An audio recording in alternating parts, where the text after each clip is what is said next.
पवित्र मंगलमयी कथा को जो पुरुष सुनता है वो निश्चय ही निष्पाप होकर मोक्ष को, भगवत धाम को प्राप्त हो। महाराज युधिष्ठिर एकांत में विचार करने लगे, क्या समय आ रहा है, सब नष्ट होता जा रहा है, ये लोगों का स्वभाव कैसे बदल रहा है। 7 महीना हो गए थे अर्जुन को द्वारिका गए हुए, अभी वापस नहीं आए थे। महाराज युधिष्ठिर ऐसे अपशकुन देखने लगे जिससे पता चलने लगा कि विनाश होगा। जिस समय जो ऋतु होनी चाहिए वो ऋतु नहीं, उल्टे समय में ऋतु। जब वर्षा होनी चाहिए तब सूखा, और जब वर्षा नहीं होनी चाहिए तो अपार वर्षा, फसल नष्ट हो जाना, लोगों को बड़ा दुख होना। और देखा कि प्रायः लोग क्रोधी हो रहे हैं, कौड़ी कौड़ी के लिए लोभ करने लगे हैं, झूठ बोलना स्वभाव बन गया है, मित्रता में छल और कपट हो गया है, माता पिता सगे संबंधी पति पत्नी इनमें परस्पर झगड़ा होने लगा है। इसका मतलब है कि विनाश काल उपस्थित हो रहा है। जिसको देखो वो दंभी बनता जा रहा है, पाखंडी बनता जा रहा है, धन की प्रधानता हो गई है। युधिष्ठिर जी बहुत चिंतित हुए। युधिष्ठिर जी ने भीमसेन से कहा कि अर्जुन को हमने द्वारिका इसलिए भेजा था कि वहां जाकर पुण्य श्लोक भगवान श्री कृष्ण क्या करना चाहते हैं इसका पता लगाकर वो हमें बताएं आके। 7 महीने बीत गए, भीमसेन तुम्हारे छोटे भाई गांडीव धनुषधारी अर्जुन अभी तक लौटे नहीं और अपशकुन मुझे बहुत दिखाई दे रहे हैं। क्या वो समय आ गया क्या जिसे मेरा दुर्भाग्य कहते हैं? अर्थात क्या द्वारिकाधीश भगवान श्री कृष्ण अपनी लीला स्मरण कर लिए? क्योंकि मेरा हृदय घबरा रहा है अपने आप। ये संपत्ति, ये राज्य, ये स्त्री, ये प्राण, कुल, संतान, शत्रु पर विजय, सब कुछ श्री कृष्ण कृपा से प्राप्त हुआ है। देखो देखो, वो आकाश में उल्कापात हो रहा है, पृथ्वी कंपायमान हो रही है, मेरे शरीर में भयंकर अपशकुन हो रहे हैं। पक्का कुछ न कुछ ऐसा हुआ है जो सुनने लायक नहीं है। पुरुष की जब बाईं जांग फड़के, आंख भुजा बार बार फड़के, तो समझ लेना चाहिए कोई विनाशकारी खेल होने वाला है। मेरी बाईं जांग, बाईं आंख, बाईं भुजा बार बार फड़क रही, भारी कोई अनिष्ट सूचना मिलने वाली है। देखो ये सियारिन उदय होते हुए सूर्य की ओर मुंह करके रो रही है, और ये कुत्ता मेरी ओर देखकर बार बार चिल्ला रहा है, रो रहा है। इसका मतलब कोई अनिष्ट होने वाला है। ये गौ आदि अच्छे जो पशु हैं मुझे बाएं करके जा रहे हैं, गधे आदि बुरे पशु मुझे दाहिने करके जा रहे हैं। मैं जिधर देखता हूं उधर मुझे पशु रोते दिखाई दे रहे हैं। ये उल्लू और ये कौआ, ये कठोर कठोर शब्द बोल रहे हैं, इसका मतलब कुछ विनाश होने वाला है। जब मैं देवताओं की मूर्तियों की तरफ देखता हूं तो मुझे रोती नजर आती है। ये बड़े बड़े उत्पात देखकर मेरा हृदय घबरा रहा है। क्या ये पृथ्वी भाग्यहीन हो गई? जिनका सौंदर्य, जिनके चरण कमलों में ध्वजा वज्र अंकुश चिन्ह है, क्या ये पृथ्वी उन चिन्हों से रहित हो गई? राजा युधिष्ठिर इन भयंकर उत्पातों को देखकर मन ही मन बहुत चिंतित थे। इतने में देखा कि अर्जुन पधार रहे। दौड़ पड़े युधिष्ठिर, समीप गए तो कदम रुक गए। अर्जुन का मुंह उदास, आंखों से आंसू, शरीर शक्तिहीन, कांतिहीन। जे ही महाराज युधिष्ठिर के सामने पहुंचे अर्जुन गिर पड़े। घबरा करके युधिष्ठिर जी ने उठाया, अर्जुन से पूछा, भाई द्वारिकापुरी में सब कुशल मंगल है ना? छोटे भाई सहित मामा वसुदेव जी कुशल हैं, उनकी पत्नियां सब कुशल हैं, बलराम जी के द्वारा सुरक्षित द्वारिकापुरी, हमें लगता है सब कुशल होगा। अर्जुन कुशल ही बोलना। भक्तवत्सल ब्राह्मण भक्त भगवान श्री कृष्ण स्वजनों के साथ द्वारिका की सुधर्मा सभा में सुखपूर्वक विराजते हैं ना? आदि पुरुष बलराम जी के साथ संसार के परम मंगल, परम कल्याण, परम उन्नति के लिए यदुवंश रूपी क्षीर सागर में हमारे प्रभु जैसे विराजमान, अभी विराजमान है ना? मुझे बहुत भय हो रहा है। अर्जुन जल्दी बताओ, तुम श्रीहीन हो गए हो, तेजहीन हो गए हो, क्या तुम्हारा किसी ने अपमान कर दिया? कहीं तुमने दुर्भावपूर्ण कोई अमंगल कार्य तो नहीं कर दिया, क्योंकि अमंगल कार्य करने वाले का तेज नष्ट हो जाता है। कहीं ऐसा तो नहीं हुआ कोई पात्र आया हो तुम्हारे पास और भीख मांग रहा हो और तुमने उसको दी ना हो तो तुम्हारा पुण्य नष्ट हो गया हो। कहीं ऐसा तो नहीं हुआ देने की प्रतिज्ञा करके तुम मुकर गए हो तो तुम्हारे सुकृत नष्ट हो गए हो। कहीं ऐसा तो नहीं हुआ शरणागत का तुमने त्याग कर दिया हो, प्रश्नों की झड़ी लगा दी।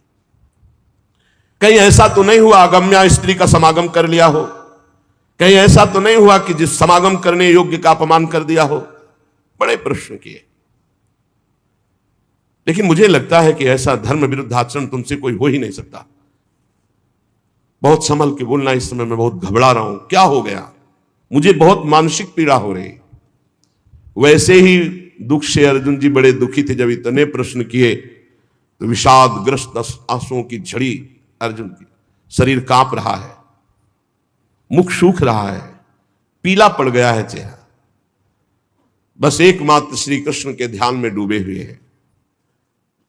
काफी देर में साहस बटोर करके उन्होंने बोलना शुरू किया। अर्जुन ने कहा, महाराज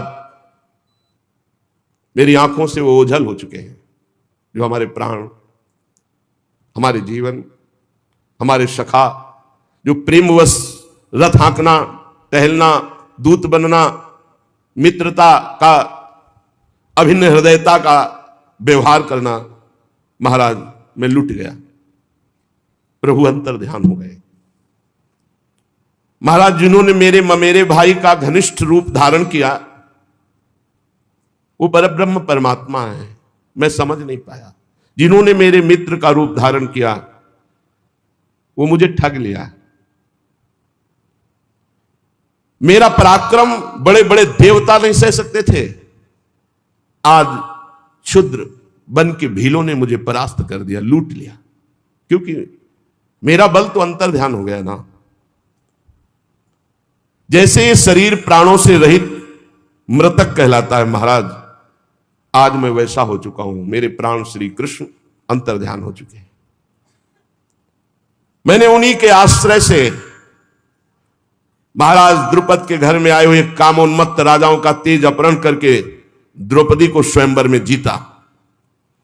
मैंने उन्हीं के आश्रय से गांडीव धनुष पर बाण चढ़ाकर मत्स्यवेद किया। भगवान की दिव्य शक्ति हर समय अर्जुन के साथ रहती थी। ये आज वही गांडीव हमारे हाथ में है, लेकिन मैं भीलों से नहीं जीत पाया। मैं लौट के आ रहा था भगवान के निज जनों को लेकर, लेकिन मेरे में सामर्थ्य नहीं रही, क्योंकि मेरे श्री कृष्ण अंतर थे। वही गांडीव, वही भुजाएं जिसके बल से खांडोवन को, इंद्र को भी रोक करके अग्नि को तृप्त किया। उसी से मैदानों की रक्षा की जो आपकी सभा में जल में थल थल में जल का भ्रम करने वाली दिव्य सभा तैयार की थी। 10,000 हाथियों का बल रखने वाले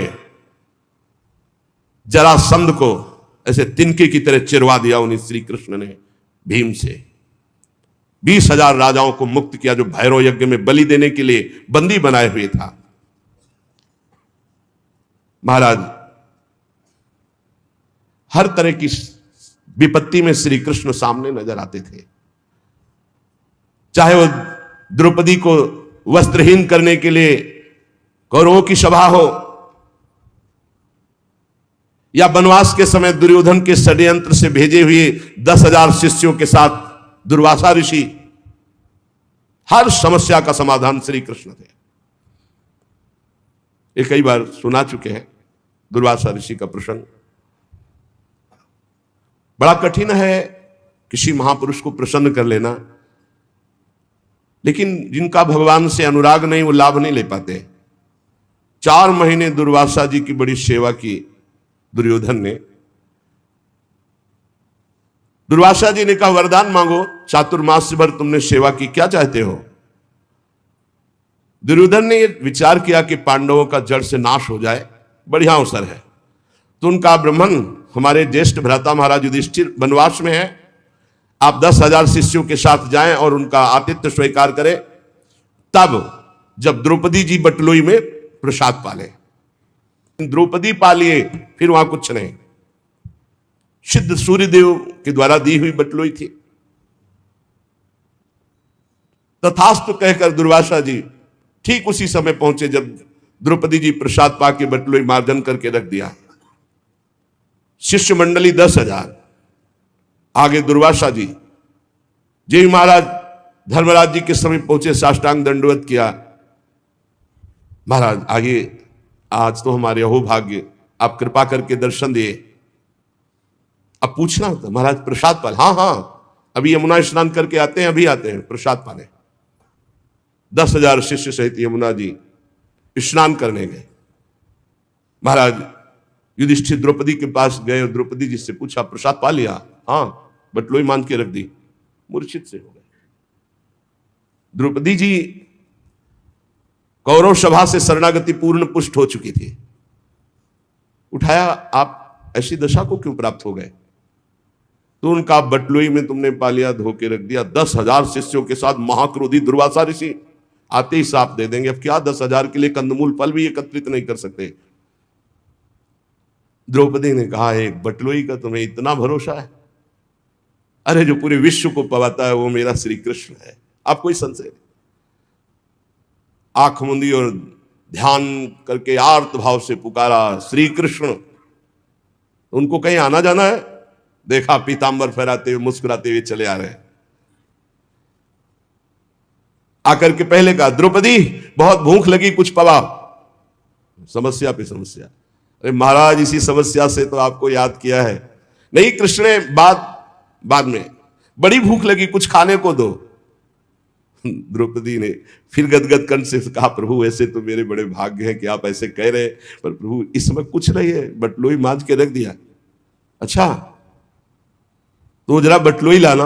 ये कर तुम अकर तुम अन्यथा कर तुम, सर्व समर्थ भगवान का प्रताप देखो।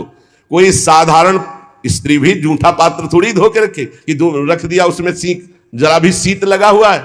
फिर ये तो पतिव्रता है, देवी है, ये कोई स्त्री से प्रकट है क्या? द्रौपदी यज्ञ से प्रकट है। दूसरी बात, जब भगवान सूर्य ने कह दिया कि द्रौपदी के पाने के बाद कुछ नहीं बचेगा, तो कुछ नहीं बचेगा।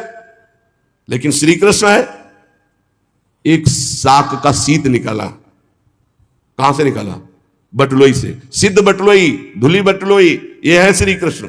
और कहा इतने में तो पूरा विश्व तृप्त हो जाएगा। जबान में रखा तो वहां मुनिमंडली जो यमुना स्नान कर रही थी, ऐसा भरा बड़ा आचमन करने की जरूरत नहीं। बोले जाओ, भीम से कहा भगवान ने, कह दो पकवान तैयार है, आओ महाराज। बोले महाराज, बोले जाओ तो तुम कहो जा करके। जो ही भीमसेन गए तो वहां सब दुर्वासा जी से कहा, महाराज रसोइये ने ऐसे सुंदर व्यंजन बनाए, आप पधारे। तो उनका देखो आचमन करने की जगह नहीं। वैसे तो अगर 2 मिनट लेट हो जाते तो हम सब भाग जाते यहाँ से, क्योंकि किसी के सामर्थ्य नहीं है। शिष्यों ने कहा, गुरुजी आदेश मत कर देना, आचमन करने की जगह नहीं। उनका वरदान मांगो। तो बोले जिस भाव से दुर्योधन ने भेजा था वो उसी भाव को प्राप्त हो जाए। विनाश के लिए भेजा था, उनका तथास्तु। अर्जुन जी कह रहे हैं, जिनके बल से बड़े भारी दुस्तर संकट दुर्वासा से हम बच पाए, जिनके प्रताप से हमने भगवान शंकर को अपनी बाहुओं से युद्ध रूपी पूजा करके तृप्त कर दिया। भगवान शंकर से कोई एक सेकंड भी युद्ध कर सकता है? अरे प्रलयंकारी रुद्र है, इनके सामने कोई नहीं टिक सकता। बाहु युद्ध या जितने अक्षय तूणीर में बाण थे सब ऐसे लीन हो गए। जब बाण मारते ना तो शरीर में अंतर ध्यान हो रहा। अर्जुन जी को लगा ऐसा किरात कौन सा वीर है कि जो हमारे बाणों को ही लीले जा रहा है। जब एक भी बाण नहीं बचे तो गांडीव से प्रहार किया, तो गांडीव भी अंतर ध्यान हो गया। अब उठा के वज्र जैसे घूंसों से प्रहार करना शुरू किया। जे भी भगवान शंकर ने प्रहार किया तो उनका रुक जाओ, 2 मिनट का समय दो, हम अपने आराध्य देव की पूजा कर ले, क्योंकि लगा कि इनके घूंसे से प्राण निकल जाएंगे। और मन में आया कि इतनी पीड़ा तो हमें कहीं किसी युद्ध में नहीं हुई, ऐसा कौन है जो मुझे कष्ट दे सकता है? तो उन्होंने कहा, हाँ, जो तुम्हें करना है कर लो। तत्काल रज से एक लिंग बनाया, कुछ पत्र पुष्प जंगल के और महादेव जी का। तो देखा कि जो पुष्प और माला डली वो किरात के माथे पे। उनका प्रभु, तो बोले, हाँ, यही मैं देखने आया था कि तुम मेरे दिव्यास्त्र को रखने लायक हो कि नहीं। ये पाशुपतास्त्र ये साधारण नहीं है, जो मैं तुम्हें देने जा रहा हूं, विश्व का विनाश एक क्षण में कर देगा, बहुत होश में। यही मैं देखना चाहता। उस समय भगवान शंकर को भी मैंने तृप्त किया युद्ध में, वो भगवान श्री कृष्ण के बल से। यत तेज साथ भगवान युद्ध शूल पाणिर विस्मापिता सगिरिजोस्त्र मदान निजम में, वो प्रसन्न होकर अपना निज अस्त्र मुझे प्रदान किया।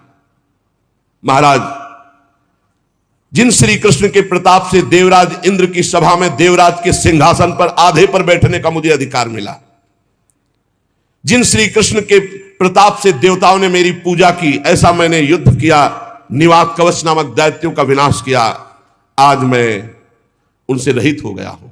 अर्जुन जी कह रहे हैं, महाराज मैं अपार शोक से युक्त हो रहा हूं। सोने बैठने टहलने, बड़ी बड़ी बातें भोजन आदि के समय बड़ी मजाक करना, और कभी कभी तो मैं उन्हें कह देता कि मित्र तुम तो बड़े सत्यवादी हो, तो हंस देते। वो महापुरुष मैं समझ नहीं पाया। मित्र मित्र का जैसे अपराध सह लेता है, पिता पुत्र का अपराध सह लेता है, ऐसे मुझ दुर्बुद्धि का मजाक वो सहते। मेरे प्रिय सखा, मेरे प्रिय मित्र, नहीं नहीं, मेरे हृदय, मेरे पुरुषोत्तम भगवान ने मुझे छल लिया। वो चले गए। मैं उनके निज जनों को द्वारिका से साथ ला रहा था, मार्ग में दुष्ट भीलों ने मुझे एक अबला की तरह हरा दिया। मेरे में कोई बल नहीं, वही गांडी, वही बाण, वही अर्जुन, कुछ नहीं कर पाया, लूट ले गए संपत्ति। वही मेरा गांडीव है, वही अक्षय तुड़ीर, वही बाण, वही रथ, वही घोड़े, वही रथी अर्जुन, पर मेरा सारथी नहीं, मेरे श्री कृष्ण नहीं, तो मैं परास्त हो गया, हार गया, लूट लिया भीलों ने। श्री कृष्ण के बिना मैं सार शून्य हो रहा हूं, क्या करूं? तुमने जितने ईश्वर संबंधियों की बात पूछी, सब नष्ट हो चुके हैं। पता नहीं क्या हो गया, सब आपस में मदोन्मत्त होकर एक दूसरे को मार डाला। यदुवंशियों ने एक दूसरे को ही मार डाला। महाराज, केवल 4 या 5 लोग बचे हैं, पूरे यदुवंश का विनाश हो चुका है। वास्तव में यह केवल श्री कृष्ण की संहार लीला थी। बड़ा विचित्र खेल, एक दूसरे को मार डाला, एक दूसरे को पहचाना ही नहीं। सूत जी कहते हैं, अर्जुन ये कहते कहते बेशुद्ध हो गए। भगवान श्री कृष्ण के चरण कमलों के चिंतन में अर्जुन की चित्तवृत्ति अत्यंत निर्मल प्रशांत हो गई। इतना भक्ति का वेग बढ़ा कि मौन धारण करके आंख मूंद करके चुपचाप बैठ गए। बैठते ही भगवान की द्वारा जो उपदिष्ट गीता था, संपूर्ण गीता ज्ञान प्रकाशित हो गया। व्यवधान रहित परब्रह्म स्वरूप में अर्जुन स्थित हो गए। ये भगवान की कृपा होती है। ऐसा विशुद्ध ब्रह्मबोध, गुणातीत अवस्था, द्वैत संशय निवृत्ति, सूक्ष्म शरीर का भंग, जन्म मृत्यु चक्र से रहित जीवन मुक्त स्थिति को अर्जुन उसी क्षण प्राप्त हो गए। इसीलिए कहते हैं, मेरे बनाए न बनेगी कोटि कल्प लो, आपके बनाए बनेगी पल पाव में। पल के चौथाई हिस्से में ये ही भगवान के वियोग में अर्जुन जी व्यथित होकर खड़े रहने की भी सामर्थ्य नहीं रही, बैठ गए। उसी समय दिव्य ब्रह्म ज्ञान जो भगवान ने दिया था जागृत हुआ। स्थूल सूक्ष्म कारण तीनों शरीरों का राग भस्म हुआ। अपने स्वरूप में स्थित जीवन मुक्त महापुरुष भगवान के स्वधाम गमन, यदुवंश का संहार सुनते ही महाराज युधिष्ठिर शांत हो गए। देखो, ये अंतिम लीला सबकी होनी है। निश्चय किया महाप्रस्थान। महाप्रस्थान कहते हैं मृत्यु को, अब महाप्रस्थान करना है। जन्म मृत्यु रूप संसार से अब मुख मोड़ लिया महाराज युधिष्ठिर जी ने। जब भगवान ने शरीर त्याग दिया तो अब हमारा इस मृत्यु लोक में क्या काम? जिस समय भगवान श्री कृष्णचंद्र जी ने इस पृथ्वी से अपने शरीर को अंतर ध्यान किया, उसी समय पाप और अधर्म में फंसाने वाला कलयुग का राज्य लागू हो गया। उसी समय से महाराज युधिष्ठिर ने कलयुग का फैलना देखा। देश में, नगर में, घरों में, प्राणियों के हृदयों में असत्य, छल, हिंसा, अधर्म, व्यभिचार, ये सब की बढ़ोतरी हो रही। अपने भाइयों से कहा, महाप्रस्थान का निश्चय करो, अब रहना नहीं इस पृथ्वी में, बड़ा मंगल रूप होगा कलयुग का। विनयी पौत्र महाराज परीक्षित जो अब कुछ सयाने हो चुके थे, गुणों में महाराज युधिष्ठिर के समान थे, समुद्र से घिरी हुई पृथ्वी के सम्राट पद पर हस्तिनापुर में महाराज परीक्षित का अभिषेक किया, और यहां मथुरा में सूरसेनाधिपति के रूप में अनिरुद्ध के पुत्र वज्र जी का अभिषेक किया। इसके बाद युधिष्ठिर जी ने प्राजापति यज्ञ करके आह्वानी अग्नियों को अपने में लीन किया और जड़वत होकर जैसे पागल बाल खोल लिए, सब वस्त्राभूषण उतार दिए, एक चीर वस्त्र लंगोटी धारण किया,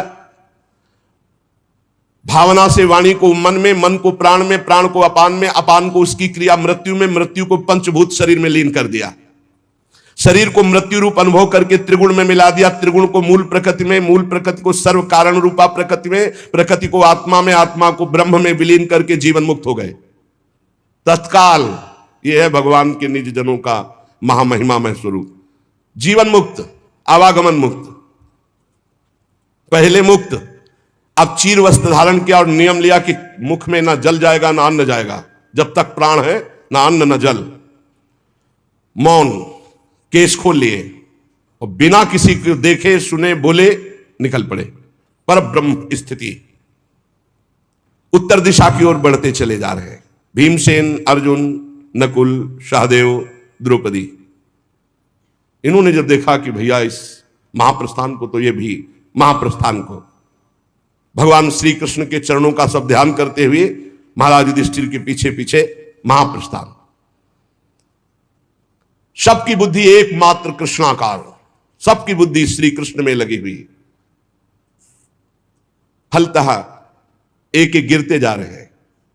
भीमसेन बताते जा रहे हैं, द्रौपदी गिरी, नकुल, सहदेव हिमालय में, एक बार भी पीछे मुड़कर नहीं देखा। अर्जुन गिरे, भीमसेन में अकेले महाराज, सीधे विमान आया था महाराज युधिष्ठिर जी के लिए, और ये शरीर छोड़कर दिव्य लोक को पहले ही प्राप्त हो गए। भगवान के प्यारे भक्त पांडवों के महाप्रयाण की इस पवित्र मंगलमयी कथा को जो पुरुष सुनता है वो निश्चय ही निष्पाप होकर मोक्ष को, भगवत धाम को प्राप्त होता है।